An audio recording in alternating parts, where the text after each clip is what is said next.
Thank you for the opportunity to come speak with you today. As Phil said, I'm the Executive Director of Recovering from Religion and have been for about 4 years. There's a lot I want to talk to you about that. But what we're going to do today, I'm going to talk to you about something a little bit different, then we'll have a little Q&A, and then we're going to talk about recovering from religion. And there's a reason that we do it that way, and I'll explain what that is in a little bit. The first story that I want to tell you is about my experience running for office in the state of Tennessee. I ran for a state Senate seat in 2016 and got the same 35% as all the other Democrats in the state. And then the seat became available again in 2018. And this is a good time for me to give a little disclaimer. Both fact and recovering from religion are nonprofits. And so the political views that I want to share with you today belong solely to me, completely and only to me. Does anybody know who the little statue is back there in that back corner? You can read the bottom? Jack Daniels. Jack Daniels is made in one place. Every bottle of Jack Daniels in the world is made in one place, and that place is in Lynchburg, Tennessee. And Lynchburg, Tennessee is in my district. It was in the rural 5-county district that I ran for office for. So just a little piece of trivia for today. So, as I said, when the seat became available, I ran in 2016 because my Republican opponent had not even had a Democratic opponent for years and years. He was a 12-year state senator, and so I felt compelled to run against him. And as I said, that was 2016. It's a different era. When the seat became available in 2018, because this person had taken an appointment with the Trump administration, sometimes that favors if you're not running against an incumbent, it will favor you. So I talked to my family.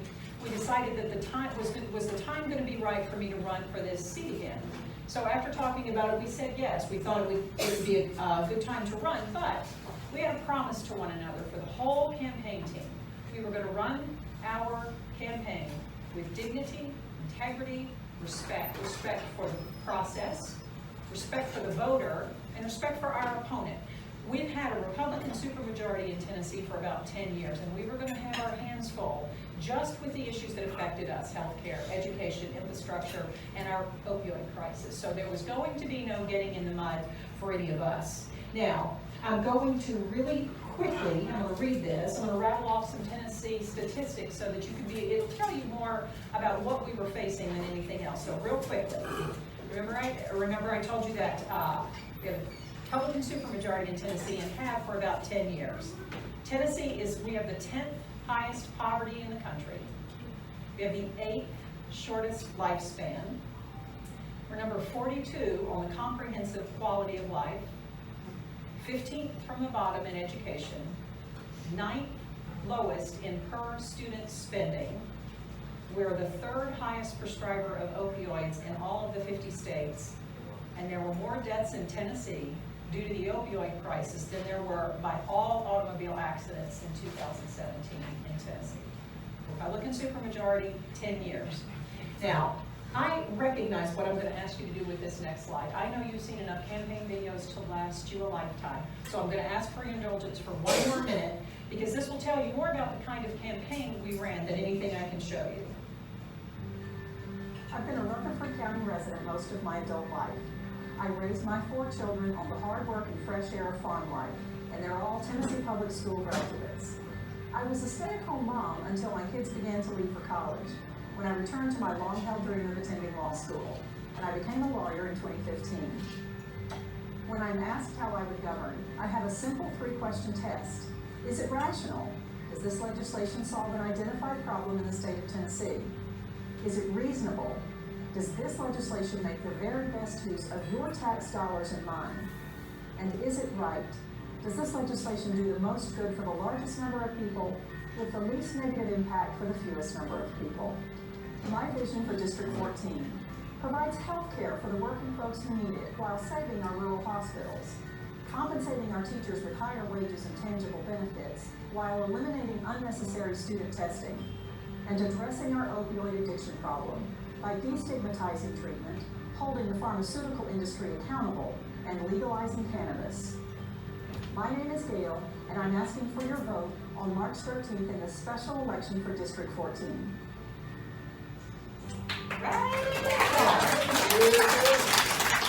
So this Democratic campaign as one can get.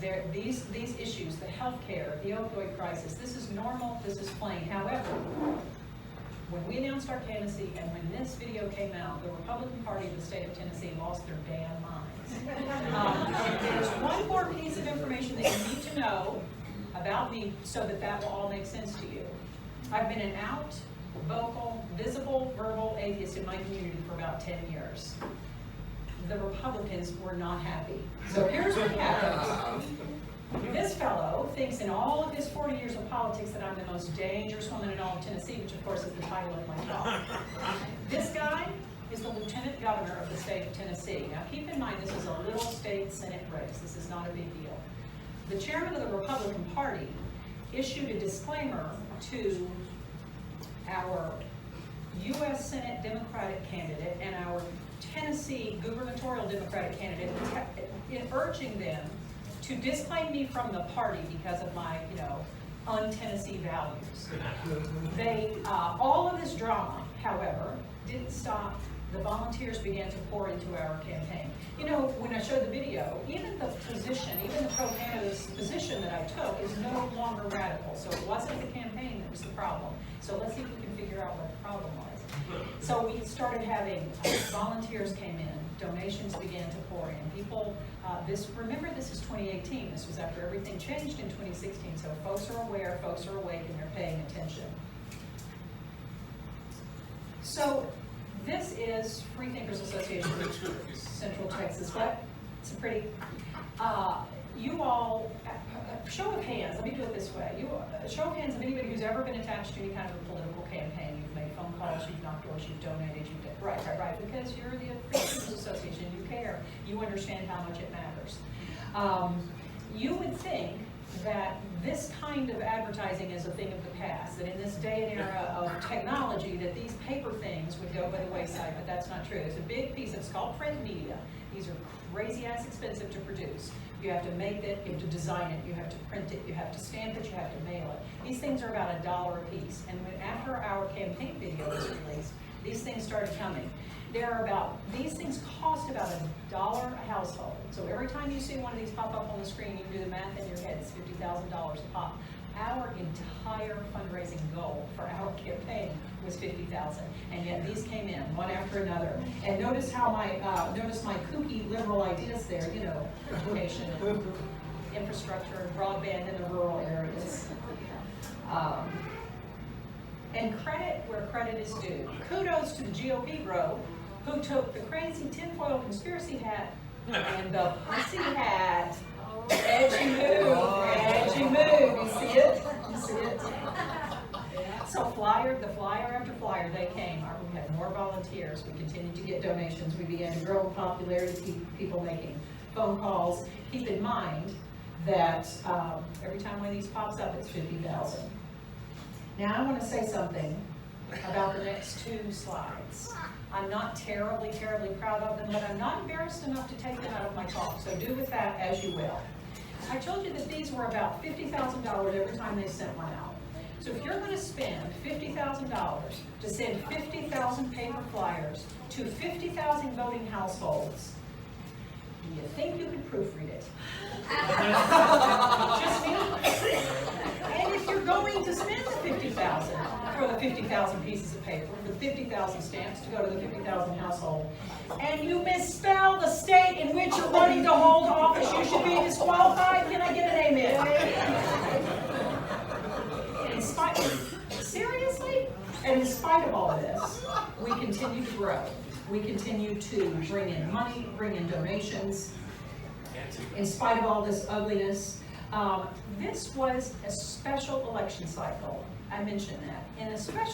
In politics, in a regular cycle, when you have a year or a year and a half or 2 years, however long between the time you know you're going to run in the election, you've got a lot of time and you can do what's called a persuasion campaign. In other words, you can try to convince the undecided, you can try to convince folks from the other side why you should have that position, but in a special election cycle, it's compressed. We had 12 weeks. So we chose to take advantage of just the get out the vote strategy. That was what we were trying to do.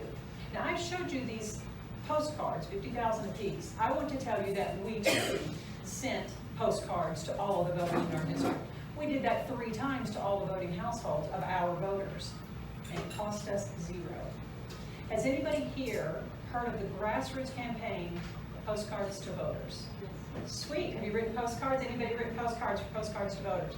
After the 2016 election, a gentleman in Atlanta took it upon himself. There are some very safe blue districts in other part of the country. I know we in Texas and Tennessee have no idea what that must feel like, but there are safe blue districts in other areas with people who care that we're in the pickle that we're in some of our more red areas. And so those folks, campaign dollars help, but he's decided that there was some energy on that side, and he established a system where you can sign up to write postcards. So each of these postcards that we sent to our voters were purchased, the message written, addressed, stamped, and mailed by volunteers as far away as Hawaii, California, the Pacific Northwest, the Northeast, mailed to our voters at a cost to the campaign of $0. And in spite of all the drama, in spite of all these still showing up, we continue to get more of our voters, we continue to get more donations, we continue to have more phone calls and more door knocks. And then this happened. Now this one takes a little bit of a backstory. My election was in March of 2018. The December prior to that, I had the privilege and honor of marrying 2 very, very dear friends of mine. And in celebration of the day, we had it at a winery out in Tennessee, and in celebration of the day, and of course with their permission, I posted it on my public social media page. And because I'm Gayle Jordan, I decided to add some classic Jordan snark to it, and my status read, "Doing my part to destroy the fabric of America." I'm funny, get it? I'm funny. Invite me to parties, I am a lot of fun. The Tennessee Republican Party took the image and the status, and they lifted it, made a flyer out of it, reproduced it, and sent it to 50,000 households in the district. What they didn't know is that these 2 gentlemen are constituents in the district. And what else they didn't know is one of these gentlemen is an Air Force veteran, diagnosed, it won't surprise you, with combat-related PTSD from his service in Afghanistan. So picture with me, if you will, a sunny March morning when this honorable soldier walked to his mailbox, took out his mail, and he saw a picture of the happiest day of his life, mocked and sent to everyone in the district. Now, I'll tell you that Shane and Landon, my friends, have pursued legal action against the Tennessee Republican Party, and in the interest of their privacy, that's all I'll say about that, other than to say, as we record this, thank you to Shane for his service to our country, and thank you to both gentlemen for the involuntary sacrifice of their privacy to the altar of bigotry in Tennessee. And in spite of this ugliness, in spite of this, we continue to climb. Now, I didn't have a primary opponent, but my Republican opponent had an opponent, and so we had the primary. In a special election, turnout is everything, because you're the only guy in town, you're the only show in town, this is the only election on the ballot, so you've got to get people to come all the way out, and if you've got a primary, you've got to get them to come out twice. So in the primary, on our side, we hadn't encouraged our folks, there was no need for them to turn out for the primary. The other guy did, and he had dismal turnout for the Republican side. Between the flyers not having the effect that they think they wanted them to have, because we kept increasing. We didn't have money for polling, but there's always somebody from the other side that will come tell you what polling is. There's always folks who are having second thoughts about their association with the Republican Party, and they came to us, and they were able to give us information that they probably shouldn't have, that was polling information, because we couldn't afford to do it, and he sang like a canary. So with the poor turnout, with the flyers not having the effect that it has, my opponent and his campaign team then made a poor decision. They decided to get engaged in some unethical and unconstitutional behavior. This is a letter from the campaign manager, and I'm not going to make you strain to read it. I'm just going to tell you the first 5 words are, "Good afternoon, pastors and friends." So this letter was sent to all of the churches in this 5-county district. The first paragraph tells about the special election coming up. The second paragraph describes me as the Satan-worshiping, baby-eating, goat-sacrificing heathen that I am. The next paragraph has his credentials, his baby Jesus credentials, and what he's done and how much he's won. And then we get to the money shot. And I won't make you strain to read that.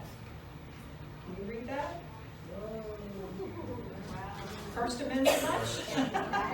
Congress shall make no law. Remember that part? And I will tell you that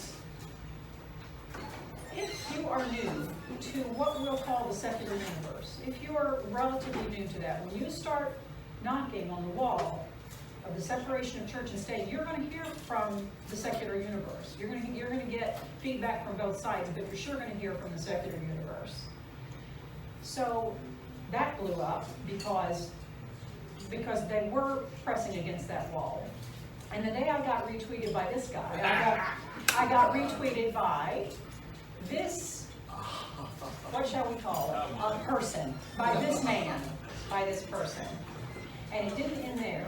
We had a piece on NPR, we had a piece in USA Today, we obviously were on Young Turks. This began to really have some momentum. And yet, in spite of all that, we continued to climb. We continued to have more volunteers, phone calls, postcards, all of that. And then came the day when the entire time-space continuum was torn apart because this happened. Do you remember I told you that my opponent had an opponent? And his opponent was the Tea Party guy, even further right than he was. And of course, my opponent, who was an extremely wealthy pharmacist, ran such a dirty campaign against that guy that this happened. I was endorsed by the Tennessee Tea Party. The Tennessee Tea Party endorsed the atheist, activist, woman, liberal, Democrat candidate because he'd run such a terrible campaign against him. We had resisted in the face of all of that bigotry. We had rallied against the ugliness, the fearful and hateful rhetoric, the attack on an honorable soldier, and we never once broke our promise to ourselves to violate our promise to remain respectful of one another, respectful of the process, and respectful of the voter. But the letter to the pastors had hit its mark. And if you don't think that those pastors turned around and started preaching this message of hate and divisiveness from the pulpit, well, I beg your pardon, but you don't know religion and you don't know Tennessee. You already know the story because Phil didn't introduce me as the state senator from Tennessee, right? So you already know the end of the story. Take a look around you in this room. So this is Free Thinkers in San Antonio. The free-thinking movement, the members of that demographic, we're the fastest growing demographic in the nation, in Tennessee, and I checked, in Texas as well. You all probably already know this. You are younger, you are more diverse. Conversely, the church-going population is the opposite. They're older and they're whiter. So let's take a deep look at what happened here. This candidate targeted this group of senior adults with his message of divisiveness, and the heathens are coming. And these folks went out, and they voted for him, he got their vote, he certainly got that. But then they went back to their homes and closed their doors, more afraid, more isolated, more fearful, and more angry than they were before. And their children don't have health care, and their grandchildren don't have broadband in the rural areas. And their neighbors have no relief from the opioid crisis through the use of cannabis. And their hospitals are closing. The rural hospitals are closing, 4 in my district, because they can't stay open without reimbursement. I'm not bitter. This is my not bitter face. Can you tell? Is it any different than my other face? And you know the expression, rubbing salt in the wound, adding insult to injury? After the election, my opponent was named the chaplain of the Tennessee State Senate because, of course, Tennessee has something called a Senate chaplain. And in the proclamation, if you've ever read one of these things, in the proclamation, one of the reasons he was put into this position, and you know I'm going to say it, was his strong defense of religious freedom. So what do we do about this? Quit? Stop running? Keep our beliefs to ourselves? Well, let me tell you, I think that we've got to stop thinking about these kinds of elections in binary sense. The seat is important, and yes, we want the seat, but there are so many other things that happen in these elections. And so I want to share with you what my takeaway was, the most important takeaways of my election experience. Number one, in March of 2018, thousands of Christian Democrats, and in Tennessee, even our Democrats are moderates, thousands of Christian Democrats voted for the out and open and visible atheist. That needs to happen more often.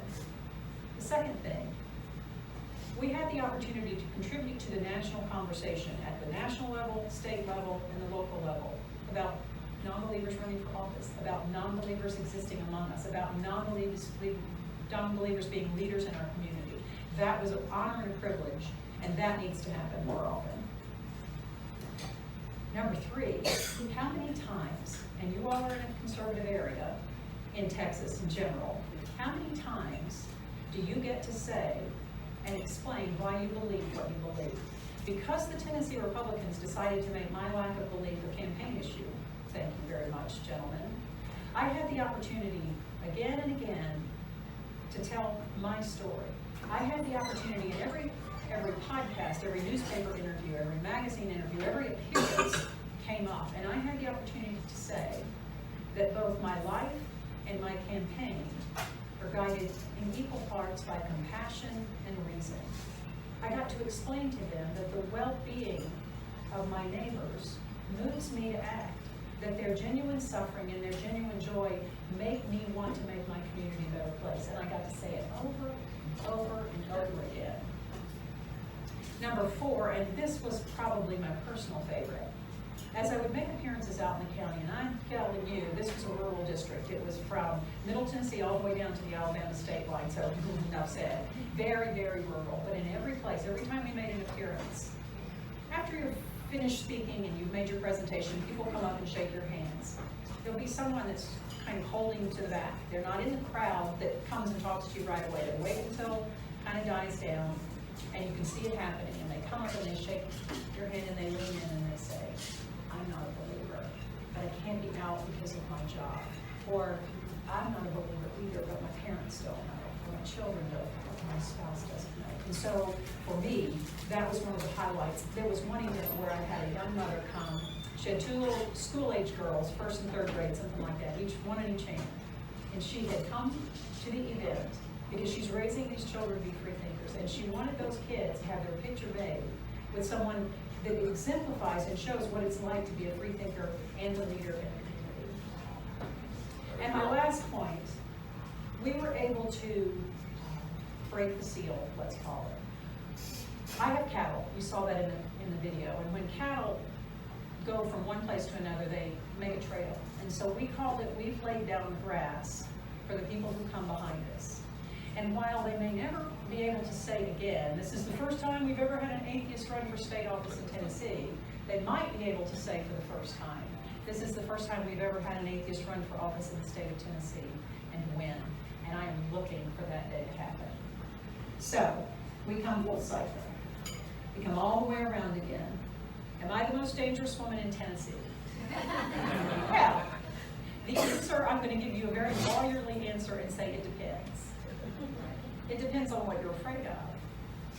If you're afraid of a woman who will stand in front of people and call out your bigoted, unconstitutional, and unethical behavior, if you're afraid of a woman who will speak for those without a voice, for the disenfranchised, for the poor, the sick, and the weak, if you are afraid of a woman who will stand on traditional American secular values of truth, justice, tolerance, inclusion, equality, and religious liberty for everyone, then the answer to your question of whether or not I'm the most dangerous woman in Tennessee is, you bet your sweet ass I am.